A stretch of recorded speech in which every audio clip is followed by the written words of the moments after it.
Plus que 2 jours et ce sera la journée mondiale de lutte contre le diabète, précisément le 14 novembre. En prélude à cela, le ministère de la Santé organise depuis ce matin une campagne de sensibilisation et dépistage gratuit de cette maladie chronique qui ne se guérit pas mais que l'on peut tout de même traiter et contrôler. Le point avec Firmin, Eric Badinga et Guy Franklin Mangenga.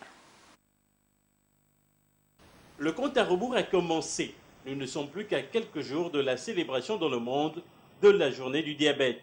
Le diabète, une maladie maligne qui affecte à vie de nombreux citoyens du monde.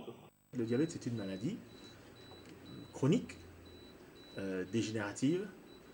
C'est une maladie fréquente qui est en pleine explosion dans notre pays, particulièrement, où on compte plus de 8% de la population atteinte, alors que nous étions autour de 1-2% il y a 20 ans.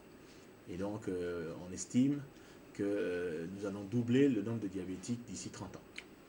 Alors, cette maladie se caractérise par 4 signes principaux qu'on appelle les signes cardinaux du diabète, c'est-à-dire les urines abondantes, la personne fait pipi plusieurs fois dans la journée, la soif, la personne boit énormément de quantité de boissons, ensuite l'amaigrissement, et cet amaigrissement est accompagné de fatigue, puisqu'on perd du poids.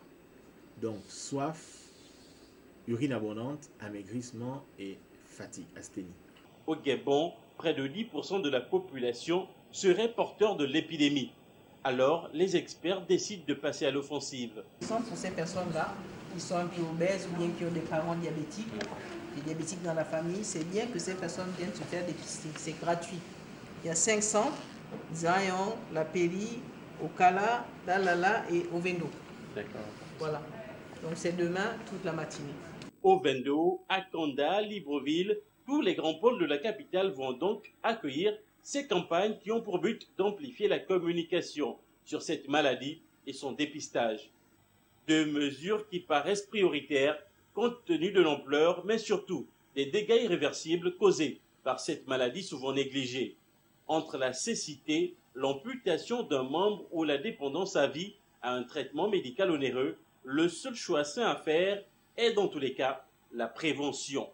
Alors, les populations sont vivement attendues.